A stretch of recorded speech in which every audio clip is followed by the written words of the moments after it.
She walked into the leasing office on East 73rd Street with her daughter's hand in hers and a cashier's check for $1,400 in a manila envelope.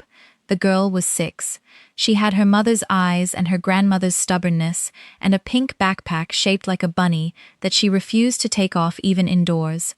Christy Beaumont did not look at the water stain on the ceiling or the flickering fluorescent light above the front desk, or the way the receptionist's smile changed the moment she walked through the door. She walked straight to the counter. She said, "I am here about the eviction notice. I have the full amount, rent plus late fee, everything." The receptionist looked at her, then at the child, then at the envelope. That look, the kind that has already decided everything about a person before that person has finished their first sentence. The landlord's name was Mr. Yoon. He came out from the back office in a pressed shirt and reading glasses pushed down his nose and the expression of a man who had been waiting for this conversation for weeks and had already decided how it would end. He said, "Miss Beaumont, I appreciate you coming in." He did not extend his hand. He did not offer her a seat. He stood behind the counter the way a man stands when he wants a piece of furniture between himself and the person he is about to disappoint. He said, "The notice stands." Christy said, "I have the full amount. Right here, $1,400. He said, "The notice stands." She said, "You cannot evict me when I am paying." He said, "The lease has been terminated. The decision was made at the building ownership level. This is a premium building now. We are transitioning the units." She looked at him. She said, "Transitioning?" He said, "The new ownership group is converting the remaining affordable units to market rate. Your lease falls into that category. I am sorry." He was not sorry. The words sat in the air between them like something that had been thrown and missed. Christy did not flinch. She had grown up in Baltimore, 4th of 5 children, single-mother household on Greenmount Avenue, a woman who had learned early that the world handed out sorry the way it handed out nothing else for free, in great quantities, completely worthless. She looked at Mr. Yoon for a long moment. Then she looked down at her daughter. Raina was watching the exchange with the focused attention of a 6-year-old who understood the tone of what was happening, even if she could not yet pass the words. Christy said, "I have 30 days?" Yoon said, 22. The notice was issued 11 days ago. She picked up the manila envelope. She put it back in her bag. She held out her hand. Raina took it. They walked out of the leasing office and down the steps onto East 73rd Street into the January cold of Manhattan, New York, where the temperature was 19 degrees and the wind off the East River made it feel like 12. She did not stop on the sidewalk. She did not cry. She walked to the bus stop on the corner and sat on the bench with her daughter pressed against her side, and she looked at the street and did the math in her head. $1,400 in the envelope, 6 weeks until the end of February. She had a job at a medical billing office in Midtown that paid $19.50 an hour. She had no family in New York. She had no savings beyond what was in the envelope because last October, the furnace in the apartment broke, and she had paid $600 to a repairman who fixed it for 3 weeks before it broke again, and the landlord had refused to reimburse her, and she had not had the time or the energy or the money to take it further. Raina said, "Mama, are we moving?" Christy looked at her. She said, "We are going to figure it out, baby." Raina nodded. She adjusted the bunny backpack on her shoulders and looked at the street with the same expression her mother wore, that particular steadiness that is not calmness, but its close cousin, the face a person makes when they have decided that falling apart is simply not an option available to them. 22 days later, they left the building on East 73rd Street with 2 suitcases, 3 boxes, and a garbage bag full of Raina's stuffed animals that would not fit anywhere else. Christy had found a room in a shared apartment in the Bronx on Valentine Avenue, $750 a month, shared kitchen, shared bathroom, 2 other women living in the other rooms, one a night shift nurse, one a graduate student from Nigeria who left at 6 a.m. and returned at midnight, and they had never once crossed paths in 6 weeks of living under the same roof. The room was 11 feet by 9 feet. Raina slept in the twin bed. Christy slept on an air mattress on the floor beside her. She told Raina it was like camping. Raina said she had never been camping. Christy said, "Then you are going to be great at it." And Raina laughed. The unguarded laugh of a child who still trusts that her mother's words are the most reliable thing in the world. This is the part the story starts. Not the eviction, not the shared apartment. What happened 3 months later? What walked into Christy Beaumont's life on a Tuesday morning in April, outside the iron gate of the Prescott Academy on the Upper West Side of Manhattan? That is where everything changed. But before we get there, you need to understand one thing about Christy Beaumont. She was not a woman who waited for rescue. She had never been rescued once in 29 years of living, and she had stopped expecting it sometime around her 22nd birthday when Raina's father, a man named Darius Webb, walked out of their apartment in Washington, D.C. with a gym bag and a half explanation and was replaced within 6 months by a woman named Priya, whom he married in a courthouse ceremony in Silver Spring, Maryland, and never once called to ask about his daughter. Not once. Not a birthday, not Christmas, not when Raina started school, not when Christy lost the apartment, not ever. There is a specific kind of damage that kind of silence does to a woman. It does not break her. Women like Christy Beaumont do not break. What it does is quieter than breaking. It teaches her that she is alone, that alone is the default condition, that anyone who offers otherwise is either lying or temporary or both.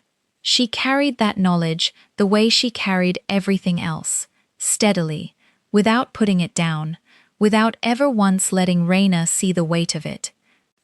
The Prescott Academy scholarship notification had arrived the previous September in a plain envelope with a Midtown Manhattan return address. Full academic scholarship for grades K through 12, transportation stipend included. It had been awarded by a private foundation whose name meant nothing to her. She had read the letter 4 times looking for the catch. There was no catch. She had dressed Raina in her best outfit and taken her to the admissions office and sat across from a woman in a gray blazer who had looked at Raina's test scores and said, "We are very pleased to welcome her." Raina had been attending the Prescott Academy since October. She was the only child in her class who took the D train to school. None of that matters yet. What matters is the Tuesday in April, the Iron Gate. The man standing outside it in a black overcoat who looked at Christy Beaumont for exactly 3 seconds too long, and in those 3 seconds, something shifted in the world that neither of them could have predicted or explained or walked back from. His name was Jae-won Seo. He was 37 years old. He had flown in from Seoul the night before. He had a meeting at 2 p.m. and a charity visit at Prescott Academy at 9 a.m. because his foundation had funded the scholarship program for the past 4 years, and no one had ever told him what a single mother looked like when she dropped her daughter off at the gate of a school she could never have afforded on her own. He was about to find out. If you are still watching this story, press the subscribe button right now, because what happens next between Jae-won Seo and Christy Beaumont is going to make you question everything you think you know about who is allowed to be loved and who gets to decide. Jae-won Seo was not supposed to be standing outside the Prescott Academy gate at 9:07 in the morning. He was supposed to be in the back of a car on the way to his foundation's administrative office on Park Avenue, where his assistant Min-jae had scheduled a briefing before the official school visit at 10. But the car had taken the wrong exit off the West Side Highway, and Jae-won had told the driver to stop, and he had walked the remaining 6 blocks because walking was the one thing he did in New York that he could not do in Seoul without drawing a crowd. In Seoul, his face was known. In Seoul, the name Seo meant something that had nothing to do with charity work or school visits or walking 6 blocks in an overcoat in April. In Seoul, the name Seo meant the kind of power that does not announce itself because it does not need to. He was standing at the corner of 89th and Amsterdam, adjusting his coat, when Christy came around the corner with Raina's hand in hers and a tote bag over one shoulder and a coffee cup in her other hand that she was holding the way a person holds the last warm thing in a cold world. She was not looking at him. She was looking at Raina, saying something low and close that made the little girl laugh and tip her head back, and the sound of it, that laugh, cut through the morning traffic and the wind and the general noise of a city that does not pause for anything, and Jae-won-so heard it and looked up. He saw her in fragments, the way the mind processes something it is not prepared for. The laugh first, then the hand holding the child's, then the face, dark brown skin, high cheekbones, natural hair pulled back but escaping at the edges, in the way that suggested it had been neat at 7 a.m. and honest by 9. Then the eyes. She looked up from Raina for exactly 1 second, and their eyes met through the stream of parents and nannies and children moving toward the gate, and in that 1 second, something passed between them that had no name in either English or Korean. She looked away. She did not slow down. She knelt at the gate, fixed the collar of Raina's coat, kissed her forehead, said something Jae-won could not hear, and watched her daughter walk through the iron gate and into the courtyard without looking back. Children who are loved securely do not look back. They know the person will still be there. Christy straightened. She picked up her tote bag. She turned and walked back the way she came, and Jae-won-so stood on the corner of 89th and Amsterdam and watched her go and did not move for 11 seconds. His assistant Min-jae, who had materialized at his elbow from somewhere, said, "Sir." The briefing. Jae-won said nothing. He watched the space where she had been. Then he said, "Find out who she is." Min-jae said, "Sir?" Jae-won said, "The woman, the mother. Find out who she is." Min-jae looked at the gate. He looked at his employer. He had worked for Jae-won-so for 6 years, and he had seen him make decisions worth hundreds of millions of dollars in the time it took most people to choose a coffee order. He recognized the particular quality of stillness that Jae-won had right now. It was not distraction, it was focus. "The most dangerous kind," he said. "I will handle it." And he did. By noon that day, Min-jae had a file. Christy Beaumont, 29 years old, originally from Baltimore, Maryland, medical billing specialist at a firm called Hargrove & Associates on West 47th Street. Single mother, 1 daughter, Raina, 6 years old, enrolled at Prescott Academy on full scholarship funded by the CO Foundation, which Jae-won had apparently not connected until this moment because he did not read the individual recipient files. He signed the checks. Formerly of East 73rd Street, Manhattan. Currently residing at an address on Valentine Avenue in the Bronx. Evicted from previous residence in January. No criminal record. No debt beyond a student loan from a 2-year accounting program she had completed in D.C. 6 years ago. Father of her child, one Darius Webb, listed at an address in Silver Spring, Maryland. No contact with child on record. Jae-won read the file the way he read everything, completely, once, without expression. Then he closed it. He sat in the back of the car on the way to his 2 p.m. meeting, and he looked out the window at the city moving past, and he thought about a woman who had lost her apartment in January and was sleeping God knows where, while her daughter attended one of the most prestigious private schools in Manhattan, on a scholarship funded by a foundation he had started, because his own mother had been told, at 17 years old in Busan, that girls from her neighborhood did not go to university. He thought about the laugh, the way Raina had tipped her head back, the way Christy had watched her daughter walk through the gate with the expression of a woman who was holding everything together by the force of sheer will and refusing to let it show. He did not tell himself he was in love. Jae-won-so was not a man who used that word carelessly. He told himself he was interested, that he wanted to know more. That was enough for now. What he did next was not impulsive. Everything Jaewon did was deliberate. The following Monday morning, a bouquet of white peonies appeared outside the door of apartment 2C on Valentine Avenue in the Bronx. No card, no name, just flowers and a small piece of paper with a phone number written in clean, precise script. Christy stood in the doorway in her scrubs because she changed for work at home to save time, and she looked at the flowers for a long moment. Then she looked up and down the hallway.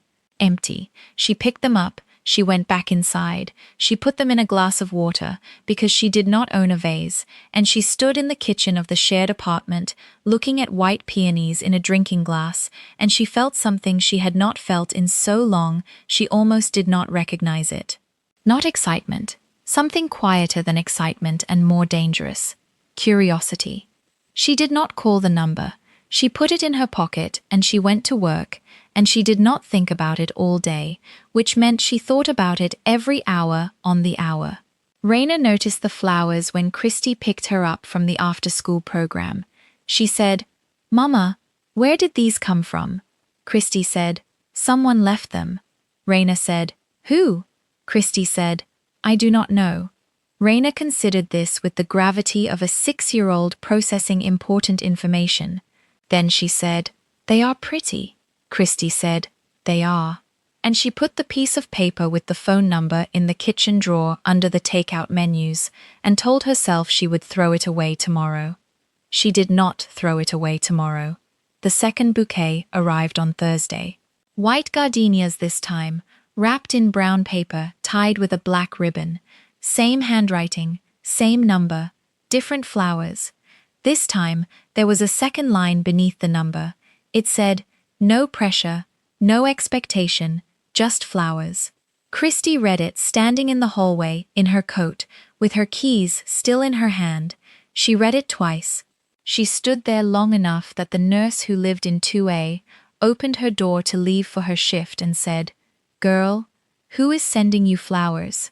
Christy said, "I genuinely do not know." The nurse looked at the gardenias. She looked at Christy. She said, "Find out." The third bouquet came the following Monday. Red camellias. A third line beneath the number. "I think about your laugh. I have not heard it, and I am still thinking about it." Christy sat on the edge of her air mattress with that note in her hand for a long time. Raina was asleep. The room was dark, except for the light from the street lamp coming through the thin curtain. She read the line again, "I think about your laugh." He had not heard her laugh. He had heard Raina laugh, which meant he had been close enough to hear her daughter, and he had thought it was her. She did not know whether that made her feel safer or more unsettled. She put the note down. She did not sleep for a long time. The fourth bouquet arrived on a Friday morning, and this time, alongside the flowers, was a small envelope. Inside it was $5,000 in cash, clean bills, and a note with a single sentence. "For whatever you need, no strings. The number is still there if you want to use it."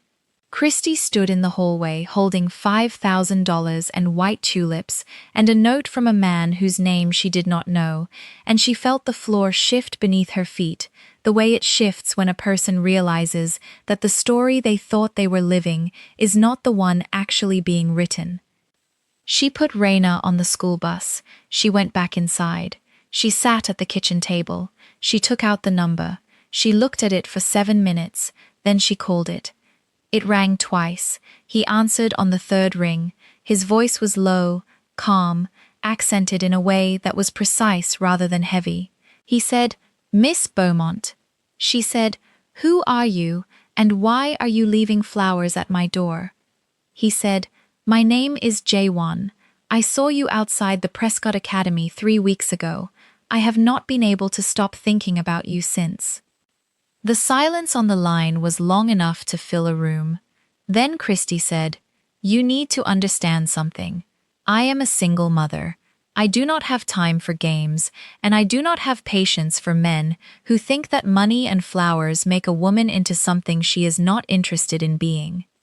He said, I know, that is why I am still calling from the same number and I have not knocked on your door. I wanted you to come to me when you were ready, or not come at all. Another silence. She said, the money. He said, is yours regardless. I do not attach strings to things I give freely. She said, no man gives $5,000 to a woman he does not know without wanting something. He said, then meet me and tell me what I want when you see me. I think you will be surprised. She almost said no. She was so close to saying no that the word was already shaped in her mouth. Then she thought about the air mattress on the floor. She thought about Raina on the D train at 7 a.m. She thought about Darius Webb and Silver Spring and the silence that had lasted 6 years. She thought about the note. I think about your laugh, she said. One meeting, public place. I choose the location. He said, name it. She named the most expensive restaurant she could think of in Midtown Manhattan, the kind of place she had walked past 100 times and never once walked into. She named it to test him. She named it because a man who flinches at where a woman asks to be taken has already answered the most important question. He did not flinch. He said, Saturday, 7 o'clock, I will make the reservation. She hung up. She sat in the kitchen of the shared apartment on Valentine Avenue in the Bronx with the tulips in a glass on the table and $5,000 in an envelope, and the particular feeling of a woman standing at the edge of something enormous without being able to see the bottom. If you felt that shift, you already know this story is just getting started. Subscribe, because what happens when Christy walks into that restaurant on Saturday night will make your jaw drop. She wore the black dress she had been saving since Christmas. Not saving for a special occasion, saving because it was the nicest thing she owned, and she was afraid that if she wore it too often, it would stop being nice, and she would have nothing left that felt like the version of herself she was still trying to become. She pressed it the night before, with Raina sitting on the bed watching her and asking questions. Raina said, Mama, where are you going? Christy said, to dinner. Raina said, with who? Christy said, a person I am meeting. Raina narrowed her eyes with the particular suspicion of a child who has learned to read the space between what her mother says and what her mother means. She said, is it a man? Christy said, go to sleep, Raina. Raina said, it is a man. And she pulled the sheet over her head and said nothing else, and Christy stood there holding the dress and the iron, and felt something between laughter and terror move through her chest. The neighbor, the night shift nurse whose name was Deborah, agreed to sit with Raina for 3 hours. She said it without being asked twice and without making Christy feel the weight of asking. She showed up at 6:15 with a container of jollof rice and a deck of cards and told Raina they were going to have a competition and whoever lost had to do 10 jumping jacks. Raina was already shuffling the deck before Christy finished putting on her earrings.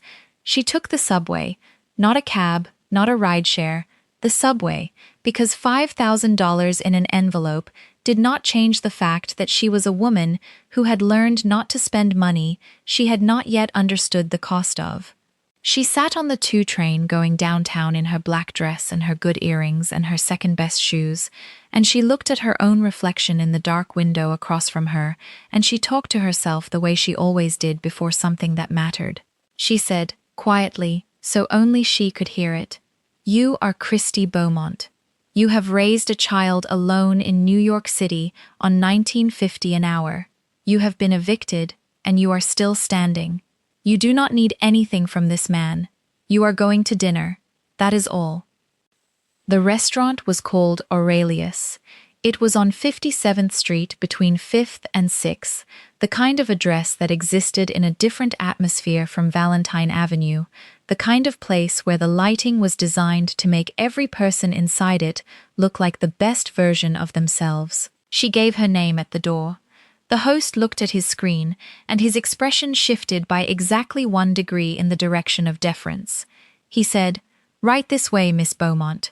Mr. CO is already seated. He was at a corner table, not a bad corner, the best corner, The one with the curved banquette and the view of the entire room, and the candle that threw gold light across the white linen and made everything look like a painting. He stood when he saw her. Not a performative stand, not the kind men do to make women notice them standing. He stood the way a person stands when someone enters a room and the room becomes more interesting. He was tall, sharply dressed, dark suit, no tie, the kind of face that was not immediately beautiful, but became more so the longer you looked at it. He said, "Miss Beaumont." He said it the same way he had on the phone, like her name was something he had been thinking about saying for a while and was relieved to finally say out loud. She sat down across from him. She did not smile yet. She was not ready to give him that. She said, "You knew my name before I called you." It was not a question. He said, "Yes." She said, "How?" He said, "I had someone find out, after I saw you at the school." She said, "That is either very romantic or very alarming, and I have not decided which." He said, "That is fair." She looked at him. He looked back. He did not look away, and he did not perform ease. He was simply there, present in the way that very few people are present, the kind of attention that makes a person feel simultaneously seen and uncertain. She said, "You funded the scholarship, my daughter's scholarship." It had come to her on the subway, the CO Foundation, the name on the scholarship letter she had read 4 times looking for the catch. He said, "Yes, I started the program 4 years ago." She said, "Did you know she was mine when you started sending flowers?" He said, "Yes." She said, "And you did not think that was something I needed to know before you started leaving money at my door?" He said, "I thought you would feel it was a transaction. It was not. The scholarship was already awarded. Your daughter earned it on her own scores. I had nothing to do with the selection. I only fund the program. When I found out the connection, I almost did not reach out at all." She said, "Why did you?" He looked at her for a moment. He said, "Because I have been in rooms full of important people my entire adult life, and I have not looked up from my phone once. I looked up for you. I did not know how to let that go without at least knowing who you were." The waiter came. Jaewon did not look at the menu. He asked Christy what she wanted, and waited while she chose, and ordered for herself. And he ordered nothing elaborate, just a single dish, and poured water into her glass before his own, without making it a gesture. Small things. She was cataloguing them, the way a woman catalogues things, when she has been burned enough times to know that character lives in the smallest actions and nowhere else. Dinner moved. He asked about Raina, not about Christy's job, not about where she was from, not about what she wanted in life. He asked about Raina first, and listened the way people listen when they are actually interested, and not simply waiting for their turn to speak. She told him about the bunny backpack, about how Raina had taught herself to read at 4 using subtitles on the cartoon channel, about the way she organized her stuffed animals by what she called their emotional needs, the anxious ones in the middle, the brave ones on the outside. Jaewon listened, and his face did something she had not expected. It softened, not into sentiment, into recognition. The way a person's face moves when a story lands somewhere real inside them. She said, "Why are you not married?" He said, "I have been 4 years. It ended 3 years ago." She said, "Why?" He said, "Because I was building an empire and she was waiting for a husband, and we had confused those 2 things for the same thing for long enough that when we finally stopped confusing them, there was nothing left." She looked at him. She said, "What kind of empire?" He said, "The kind that requires a particular tolerance for moral complexity." She said, "That is a very polished way to say something impolite." He said, "Yes." She said, "Are you dangerous?" He looked at her. He did not smile. He did not deflect. He said, "To people who deserve it, never to people I care about." The air between them changed. Not dramatically, not visibly, but something shifted the way things shift in the moment before weather. She picked up her wine glass, she set it down, she looked at him across the white linen and the candlelight and all the gold and careful atmosphere of Aurelius on 57th Street, and she said what she had come here to say. She had planned it on the subway, she had rehearsed it in the black dress in the mirror. She said, "I am going to tell you something, and I need you to hear it completely." He said, "I am listening." She said, "I am a single mother. I sleep on an air mattress on the floor next to my daughter's bed in a room the size of a parking space in the Bronx because I was evicted from my apartment in January by a landlord who decided my rent was worth more than my stability. I make $19.50 an hour. I have no savings, no family in this city, no network, no safety net. Raina's father has not called once in 6 years, not once." She said it without heat, without self-pity, with the flat precision of a woman stating facts she has already made peace with. She said, "Men look at me and they see a situation. They see a woman alone and they think alone means available and available means temporary.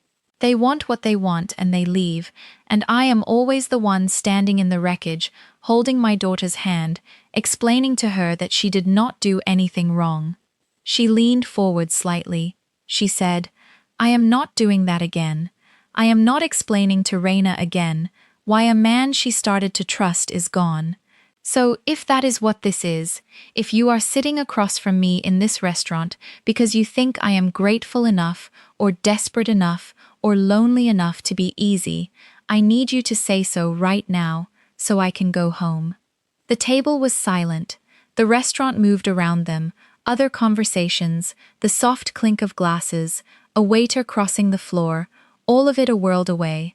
Jae-won-so looked at Christy Beaumont across the table, and he did not look away, and he did not flinch, and he did not reach across and take her hand, and he did not offer her reassurance in the practiced way of a man who has said reassuring things before and forgotten them the following week.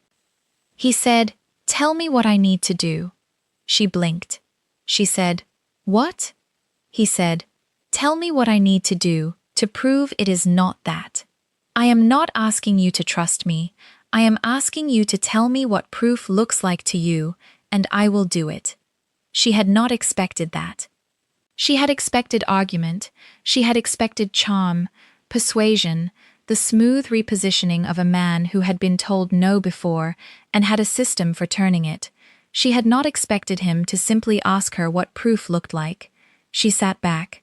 She looked at him. Something moved behind her eyes that she did not let reach her face. Then she said, with the particular deliberateness of a woman who is calling a bluff she suspects is not a bluff, "I want a house." He said, "Which house?" She said, "The one they took from me." He did not blink. He said, "Address?" The word landed like a stone dropped into still water. She told him the address on East 73rd Street, with her chin level and her hands flat on the table, and the expression of a woman who was not asking, and was not begging, and was simply, finally, asking the universe to match her audacity. He took out his phone. He typed the address into a note. He put his phone down. He said, "Consider it done."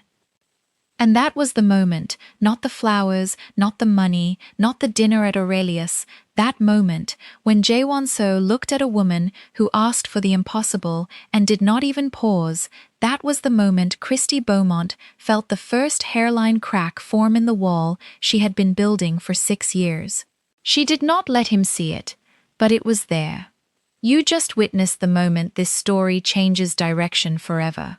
If you are not subscribed yet, do it now, because what happens when Christy walks back into that building on East 73rd Street is something nobody in that building is prepared for.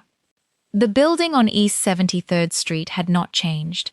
Same limestone facade, same black iron railing along the front steps, same row of buzzers beside the front door, with names printed on small white labels in different handwriting, because people came and went, and the building remained. Christy stood on the sidewalk outside it on a Thursday morning 3 weeks after dinner at Aurelius, and she looked at it the way you look at something that hurt you, carefully, from a distance, checking whether it still has the power it once had. It did not. Or rather, it did, but she was different now, and different changes the math.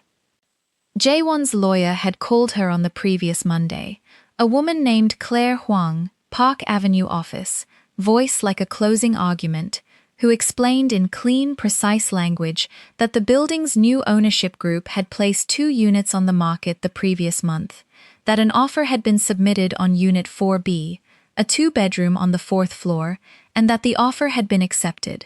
She said, "The unit will be in your name, Miss Beaumont. The deed transfers in 30 days. Mr. Seo has asked me to inform you that the only thing required from you is your signature." Christy had sat at the kitchen table in the shared apartment on Valentine Avenue with the phone against her ear and looked at the tulips, still alive, in the drinking glass on the table, and she had said nothing for long enough that Claire Huang said, "Miss Beaumont, are you still there?" She said, "I am here." She said it very quietly.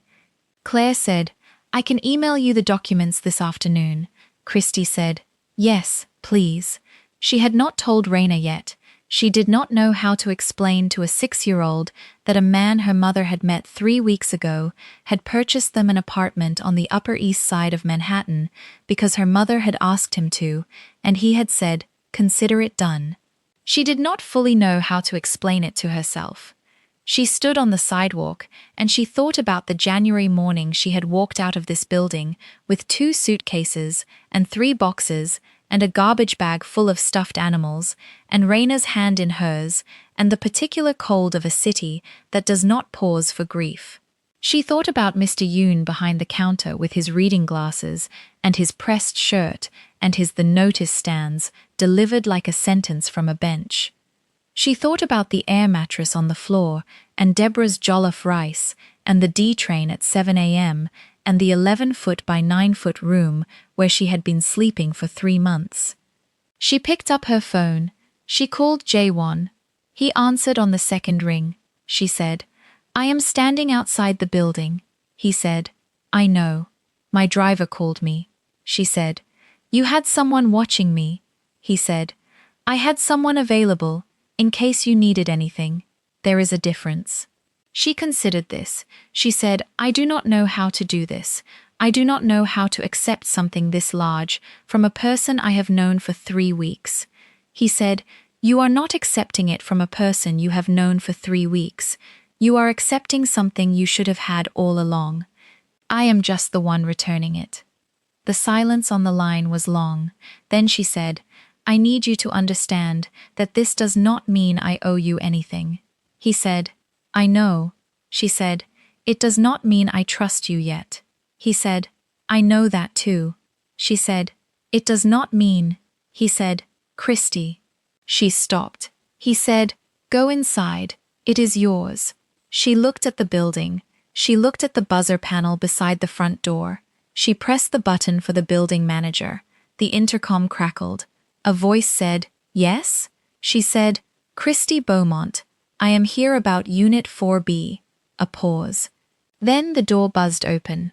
She walked in. The lobby was the same.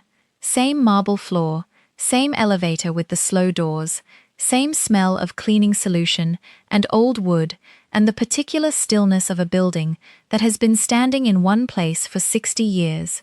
She rode the elevator to the 4th floor. She walked to 4B. The building manager, a small man named Gerald, who had worked the building for 11 years and who had watched her carry boxes out of the lobby in January without once offering to help, was standing at the door with a key in his hand. He looked at her. Something moved across his face. Recognition, then something more complex than recognition. He said, "Miss Beaumont." She said, "Gerald."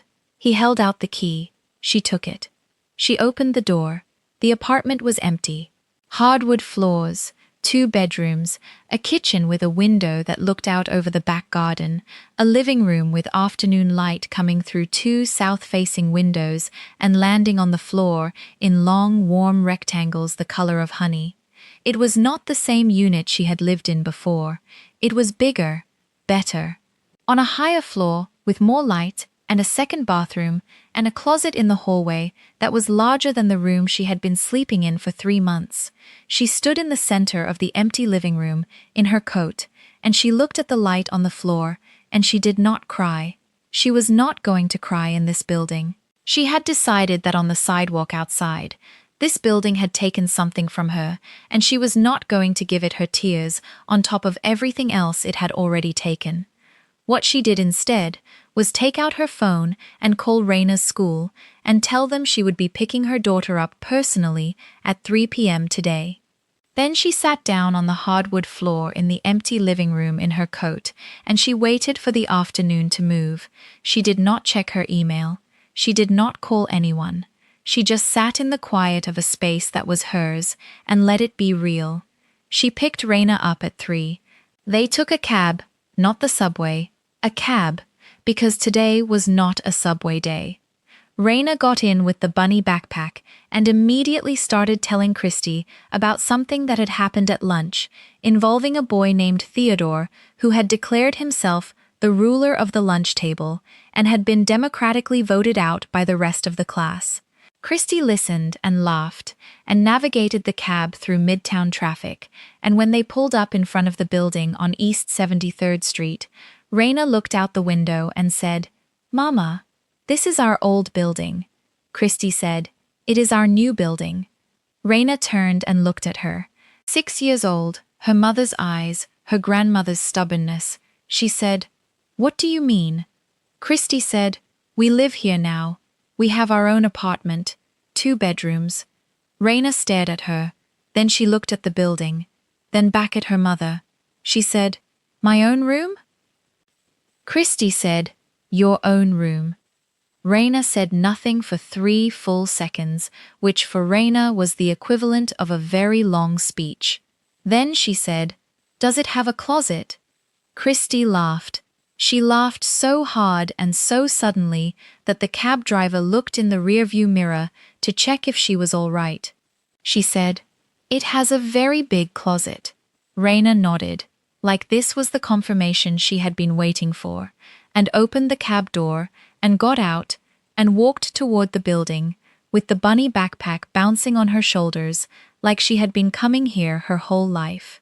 Gerald was in the lobby. He held the door. Raina walked past him without a second glance because she was 6, and doormen were simply part of the furniture of a life she was already accepting as normal. Christy walked past him, and this time she looked directly at him, and he looked away first, small, quiet, but she felt it like a correction made in permanent ink. What happened the following morning was not something Christy saw coming. She was unpacking the second box of Raina's stuffed animals, the brave ones going on the outside of the arrangement per Raina's very specific instruction, when her phone rang. "Unknown number, Manhattan area code," she answered. A man's voice, not Jaewon, someone else, said, "Miss Beaumont, my name is not important. I am calling to let you know that the building on East 73rd Street is currently the subject of a property dispute. The ownership group that sold you that unit may not have had full legal authority to complete the sale. I would advise you to speak with a lawyer." The line went dead. She stood in the middle of Raina's new bedroom holding the phone and a stuffed elephant named Captain, and the particular feeling of the floor shifting under her feet for the second time in this story. She called Claire Huang. Claire answered on the first ring, which told her Claire had been expecting the call. She said, "Claire, someone just told me there is a dispute over the building ownership. Is this real?" Claire was quiet for exactly 1 second too long. Then she said, "Miss Beaumont, I need you to stay calm. Mr. Seo is aware of the situation. It is being handled." Christy said, "What situation?" Claire said, "There is a competing claim on the building from a business entity connected to a man named Yoon Tae-suk." Christy felt the name land in her chest like something cold. She said, Yoon. Claire said, yes. Christy said, the landlord. Claire said, his family. They have filed an injunction to block the deed transfer. Christy sat down on the floor of Raina's bedroom. Captain the Elephant was still in her hand. She said, how long have you known this? Claire said, 48 hours. She said, and Jaewon? Claire said, he has been handling it since yesterday morning. She said, why did nobody tell me? Silence. Then Claire said, because Mr. So did not want you to worry before he had a solution. Christy looked at the ceiling. She said, very quietly, put him on the phone. Claire said, he is in a meeting. Christy said, put him on the phone. There was a pause, a muffled exchange on the other end, and then Jaewon's voice. He said, Christy. She said, did you know the Yoon family had a claim on this building when you bought the unit? A silence. Then he said, I knew there was a possibility of a competing interest. I did not know they would move this quickly. She said, you put us in an apartment that might not be legally ours. He said, the apartment is legally yours. The injunction challenges the ownership transfer of the building, not your unit specifically. Claire is filing a counter-motion today. This will not affect you. She said, you should have told me. He said, I know. She said, I am not someone you protect by keeping in the dark, Jaewon. I have been kept in the dark by people who said they were protecting me, and I have been paying for it ever since. He said nothing. She said, do not do that again. He said, I will not. The silence between them was different from the silences before. This one had weight, the weight of a woman drawing a line and a man deciding whether he respects it. He said, the injunction will be dismissed by Friday. I give you my word, she said. Your word is not enough yet, but I am listening. She hung up. She looked at Captain the Elephant in her hand. She looked at the window of Raina's new bedroom, the one with the afternoon light coming through, the one that was supposed to be the beginning of something stable. Then she heard Raina in the next room, arranging the brave stuffed animals on the outside of the bed, singing something to herself, completely unconcerned with injunctions and property disputes and the particular terror of almost having the thing you finally allowed yourself to want taken away before you could fully hold it. Christy stood up. She put Captain on the bed. She went to the kitchen and made dinner, because that was what you did when the ground shifted. You made dinner, you kept the child fed, you kept moving, and you waited to see what the man who said consider it done was actually made of. This story is nowhere near over, and neither is Jaewon So's connection to the Yoon family. Subscribe right now because part 2 will be dropping soon, and it will reveals a secret that changes everything you think you know about how Christy ended up in that building in the first place.